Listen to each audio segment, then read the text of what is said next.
नमस्कार दोस्तों। आप सुन रहे हैं प्रशांत एज, जहां हम बात करते हैं जीवन बीमा के सेल्स की बारीकियों के बारे में, जहां हम साझा करते हैं उन छोटे अनुभवों का जो एक आपको एक बेहतरीन सेल्स परफॉर्मेंस एक एजेंट बनने में आपका एक मदद करता है।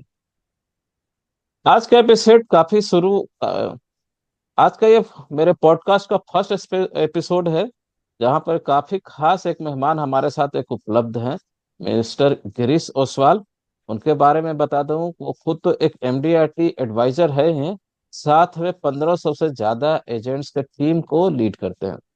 तो welcome Girish sir, welcome in my YouTube channel Prashant edge. तो मैं सबसे पहले चाहूंगा कि आप थोड़ा सा अपने बारे में बताइए। Yes sir. मैं गिरीश ओसवाल कासे गांव में रहता हूँ। एक छोटा सा गांव है, 10,000 का पॉपुलेशन है। ये महाराष्ट्र का सांगली डिस्ट्रिक्ट का एक छोटा सा गांव है, वहां से मैं बिलोंग करता हूँ। ऑलरेडी मेरी हिस्ट्री ये है कि मेरा ज्वेलरी शॉप है, साथ में इलेक्ट्रॉनिक वेइंग का भी शॉप है। उसके साथ मैं इंश्योरेंस फील्ड में भी काम कर रहा हूँ।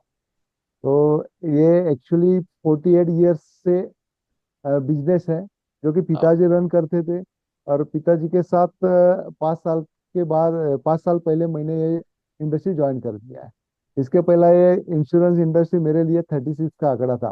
यानी पूरा विरुद्ध था, यानी इंश्योरेंस यानी नहीं, इस हिसाब से ही मैं काम कर रहा था। तो पिताजी का पहले से एक ही मकसद था कि मैं भी ये इंडस्ट्री में आ जाऊं करके। तो ये मेरा 5 साल पहले 2019 में जब लॉकडाउन गिरा, तब इस इंडस्ट्री में मेरे को टर्न मिला, क्योंकि तो छह मतलब महीना कि मेरा। आपने अपने पिताजी की लेगेसी को ही आगे बढ़ाया है। Yes, yes. अच्छा।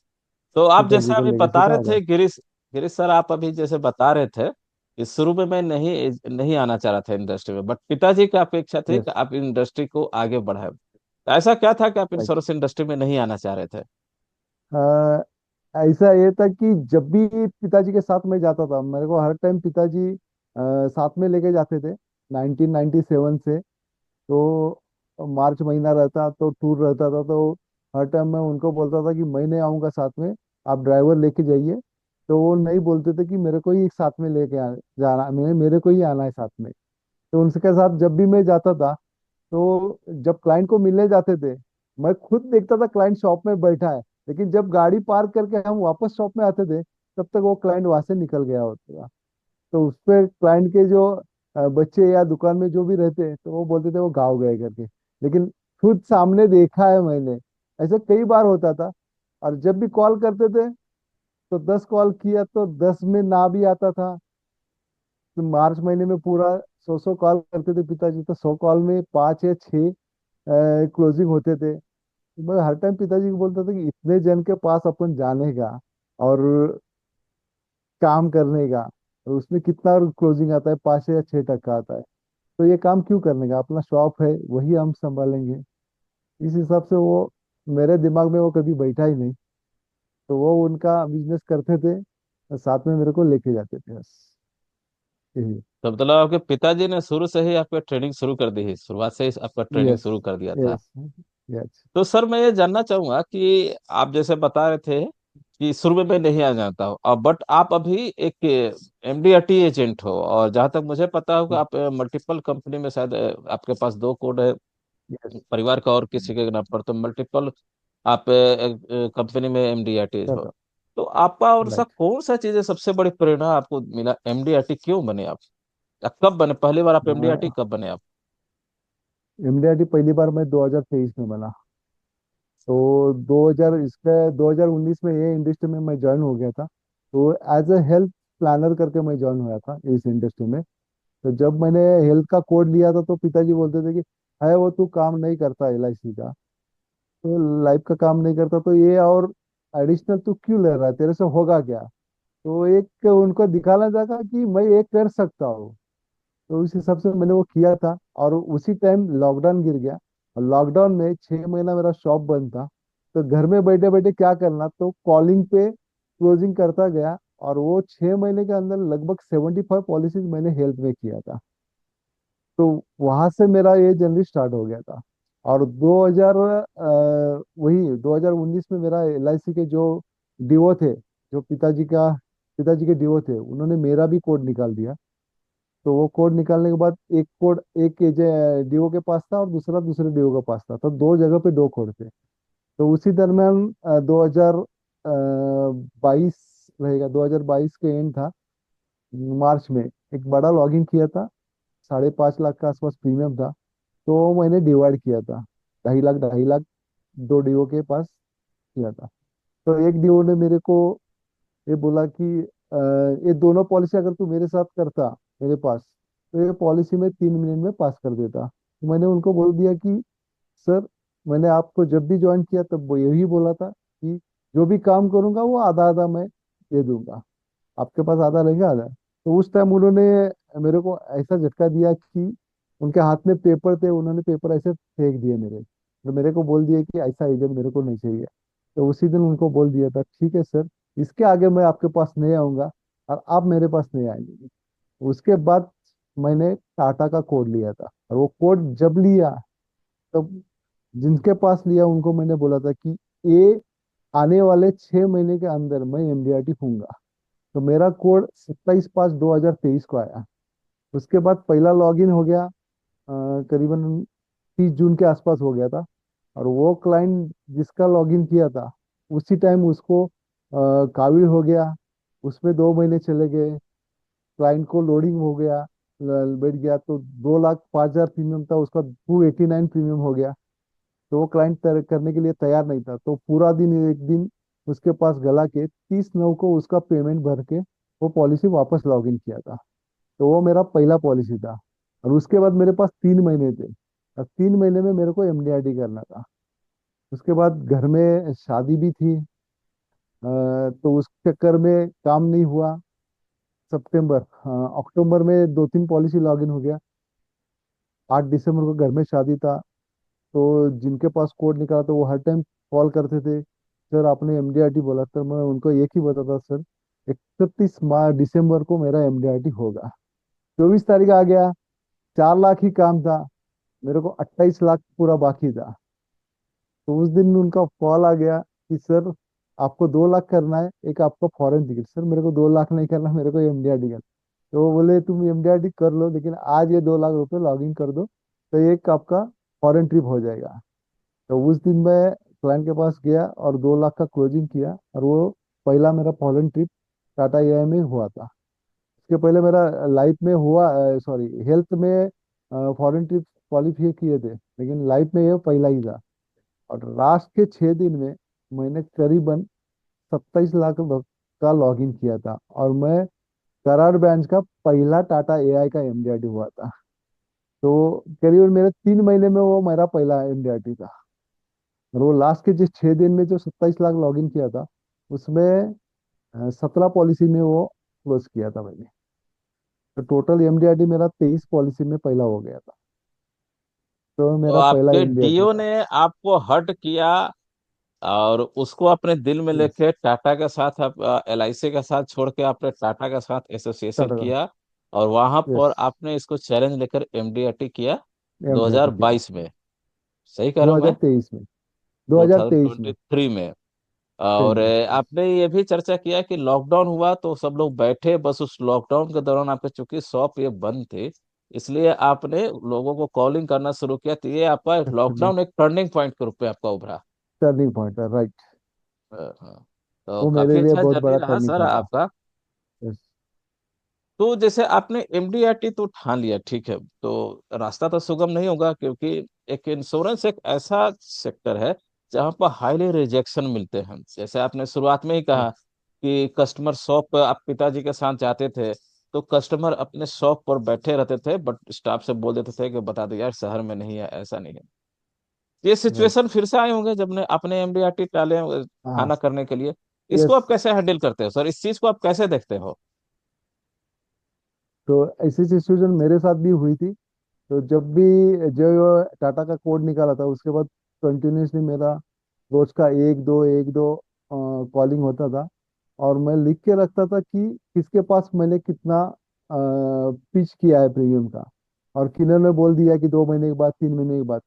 तो लास्ट का जो महीना था दिसंबर में, जिन्होंने मेरे को बोल दिया था 2 महीने के बाद, 3 महीने के बाद, तो मैं 10 दिसंबर के बाद उनके पास वापस जाना चालू कर दिया।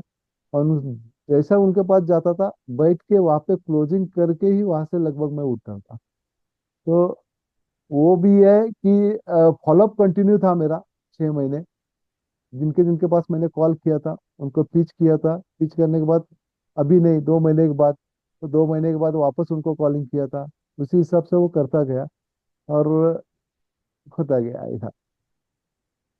मतलब कि आप ये कहना चाहते हो कि आपने स्ट्रांगली सबको फॉलो किया। यस, स्ट्रांगली फॉलो किया।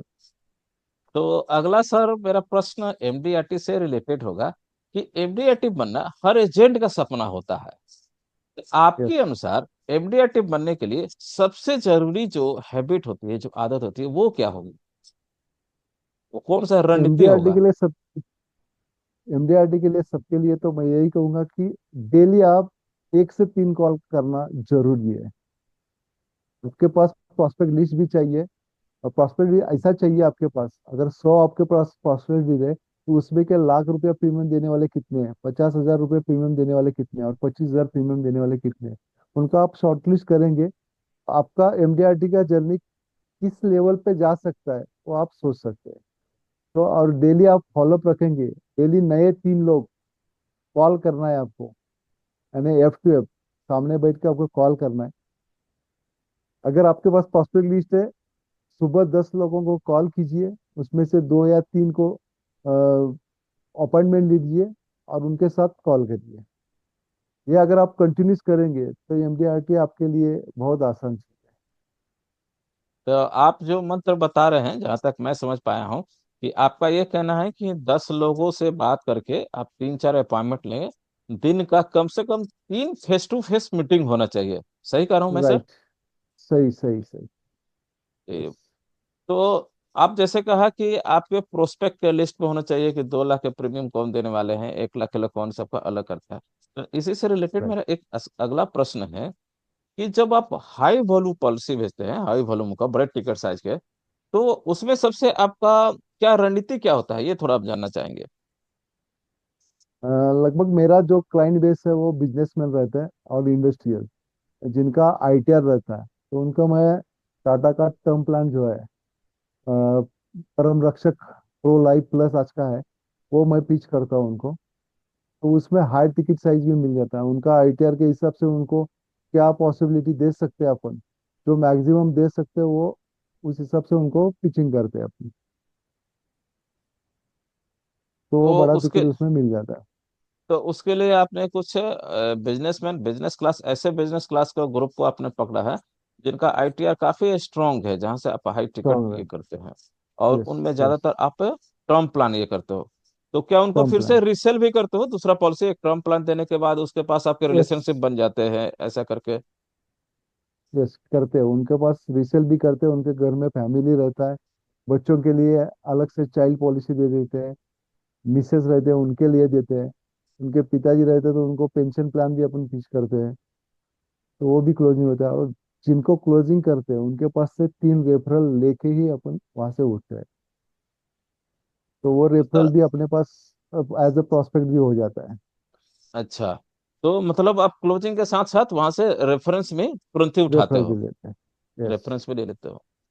तो सर मेरा अगला क्वेश्चन फिर से इसी से रिलेटेड है, कि जो आपने अभी बात बताया कि एक लाइफ इंश्योरेंस का एजेंट का सबसे बड़ा जो समस्या होता है, सबसे बड़ा प्रॉब्लम होता है, वो होता है लीड की। तो लीड कैसे आप जनरेट करते हो, प्रोस्पेक्ट लिस्ट कैसे आप आगे बढ़ाते रहते हो, कैसे आपका लिस्टिंग होती रहती है? सर, आज के ज़माने में डिजिटल मार्केटिंग बहुत अच्छा इसमें इसके लिए सॉल्यूशन है। डिजिटल मार्केटिंग में आपके पास मोबाइल फ़ोन है, मोबाइल फ़ोन में आपके पास कम से कम 1,000 2,000 के ऊपर फ़ोन नंबर्स रहते हैं, उनके व्हाट्सअप नंबर रहते हैं। डेली आप उनको मैसेज करते जाइए। कोई भी अच्छा मैसेज करना है उनको। डेली आप उनको कोई प्लान पिच नहीं करना।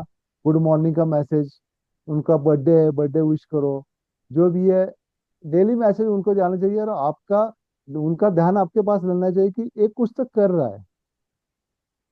तो उससे भी आपको प्रोस्पेक्टिंग मिल जाता है। इसके साथ फेसबुक में भी आप ऐड कर सकते हैं। फेसबुक से भी लीड आ सकती है। इंस्टाग्राम में भी ऐड करके वहां से भी लीड मिल जाती है। और जो अपने पुराने क्लाइंट से उनके पास से रेफरेंस से भी आपको लीड मिल जाएगी। और मेरा यही कहना है कि आपके पास अगर 15 क्लाइंट्स अच्छे हैं, तो उनके पास से तीन तीन अगर भी लेंगे तो 45 क्लाइंट हो जाते हैं। तो वो 45 क्लाइंट से आप वापस आप तीन तीन लेंगे तो आपके पास 135 हो जाते हैं। अगर ये स्ट्रेटेजी आप अपनाएंगे तो 10 साल में आपका पोर्टफोलियो है वो 8,000 करोड़ के ऊपर हो जाता है। अगर लाख रुपया प्रीमियम पकड़ेंगे तो 8,000 करोड़ के ऊपर वो प्रीमियम हो जाए। पूरा 10 साल करना आप। तो, तो जैसे आपने बताया कि आप लीड जनरेशन के लिए मल्टीपल थिंग्स करते हैं, ऑनलाइन भी करते हैं, रेफरेंस मार्केटिंग करते हैं, हर तरीके का आप सोर्स को यूज यस। करते हैं। तो सर, जैसा मैं आपको जानता हूँ कि आप एक लीडर कोड भी हो, तो अभी आपके अंडर में कितने सारे एडवाइजर्स हैं? करीबन 1500 के प्लस है। और मैं करीबन 5 कंपनी में एज ए लीडर काम कर रहा हूँ। अच्छा। इसमें टाटा में भी कर रहा हूँ, आदित्य बिरला हेल्थ में कर रहा हूँ, केयर हेल्थ इंश्योरेंस में कर रहा हूँ, मणिपाल सिग्ना में कर रहा हूँ, रिलायंस में कर रहा हूँ, और टाटा एआईजी यानी करीबन 6 कंपनी में एज ए लीडर काम कर रहा हूँ। और हर कंपनी में मेरा पोर्टफोलियो भी अच्छा है। और जो भी एडवाइजर है उनके लिए अलग अलग स्ट्रैटेजी भी मैं उसमें अपनाता हूँ। तो सर, इतने बड़ा टीम को आप संभालते कैसे हो? सर इसके लिए मंथली मीटिंग्स रहता है। मंथली मीटिंग में अटेंड करते हैं। जूम मीटिंग पे प्लांट टीचिंग रहता है। जूम पे भी सिखाते हैं। और वन टू वन कांटेक्ट भी रहते हैं। जिस टाइम जिस जगह पे जा रहे हैं वहाँ पे इकट्ठा सबको बुलाते हैं। और 1 घंटा 2 घंटा स्पेंड भी करते हैं। यानी महीने में हर डेली यानी वो काम चालू रहता है। या जूम पे मिलो या फिजिकल मिलो। और फिजिकल मीटिंग मेरा लीडर के साथ रहता है 1 और 2 तारीख को हर महीने के। 8 तारीख को रहता है मेरा एडवाइजर मीटिंग रहता है। उसके बाद 10 तारीख के 9 10 तारीख के आसपास 8 या 9 रहेगा। 8 को ये हो गया तो 9 या 10 को एमडीआरटी मीटिंग रहता है। जिनको एमडीआरटी करना है उसके लिए अलग से मीटिंग रहता है। तो इस हिसाब से प्लान चल रहा होता है। और 16 तारीख हर महीने के 16 तारीख को रिक्रूटमेंट मीटिंग रहता है। यानी वो रिक्रूटमेंट सेमिनार रहता है। तो तो इस आपने हिसाब से हर रिक्रूटमेंट चीज के होता है। लिए पहले से ही कैलेंडर बना रखा है, बना कर और हर यस। एजेंट के कैपेसिटी के अनुसार से उस तरीके से आप ग्रूमिंग करते हैं, एमडीआरटी के लिए अलग से, राइट। बाकी जो जिस तरीके से है उस तरीके से उनके आप मीटिंग करते हो, उनका गाइडेंस देते रहते हो, जिनका जो करना चाहते हैं, जो उन्होंने आपके एजेंट ने आपको जो भी गोल बना रखे हैं। राइट। तो सर, अगले 5 साल आप इंश्योरेंस इंडस्ट्री को किस दिशा में देखते हो? खासकर मैं बात करूंगा लाइफ इंश्योरेंस इंडस्ट्री की। अगले 5 साल में लाइफ इंश्योरेंस में बहुत बड़ा बदलाव आएगा। अभी इंडिया में 26 कंपनी 27 कंपनी लाइफ में काम कर रही है। आगे वाले आने में 3 4 साल में आउट ऑफ इंडिया के फॉरेन से इंडिया में 1,000 के ऊपर कंपनी इंडिया में एंट्री कर रही है। तो इंडिया का पोटेंशियल बहुत बड़ा है। तो आगे 5 साल में मेरा लक्ष्य यही है, 1,000 फैमिली को सिक्योर करना है। तो उसके लिए मेरा स्ट्रेटजी है कि मेरे पास 1,000 लीडर रहेंगे और 25,000 एडवाइजर आने वाले 5 साल में मेरे पास रहेंगे। इस हिसाब से काम चालू था। भी अच्छा, आप बुलेट रफ्तार से आप अपने टीम को बढ़ा रहे हो, अपने आपकी सोच भी बुलेट ट्रेन की जैसी है। तो सर, आज के जो एजेंट है, सबसे बड़ी गलती क्या करते हैं? नए एजेंट लोग की मैं बात कर रहा हूँ, आपके अनुसार से क्या सबसे बड़ी गलती करते हैं वो?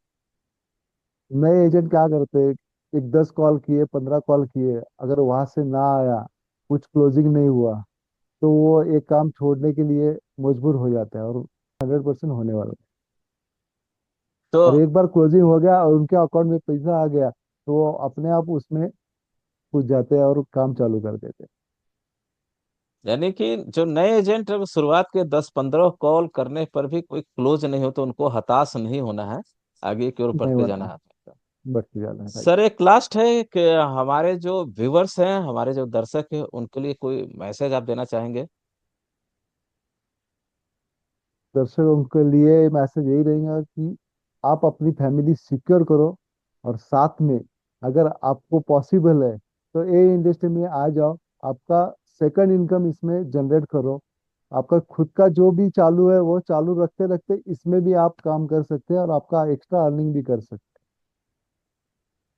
तो मैं सभी को यही सलाह दूंगा कि सिक्योर तो करना ही है फैमिली, इसके साथ साथ अर्निंग भी करना है। चलिए, thank you so much Girish sir. आपने हमारे ओके। दर्शकों के लिए, हमारे लिए इतना अच्छा आपने समय निकाला। काफी अच्छी चीजें, बातें सिखाई।